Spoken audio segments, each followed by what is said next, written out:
I'm back again for another short video. Just wanted to show how the gear is attached to the shaft. So on Rover V1 I came up with a press fit square shaft adapter and then printed a square hole in the gears, and it was 3D printed in stainless steel from Shapeways. They were $20 a piece.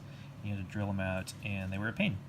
So I realized I can use these spider couplers. This is 1/2 of a spider coupler, and you can get these. This is an 8mm to 8mm spider coupler, so you just get 2 for the price of 1 kind of thing.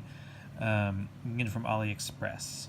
But then in the gear, the hole in the gear looks like this, and that's just printed, and that just goes,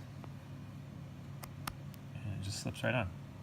And then the thing is designed such that the gear can't go that way.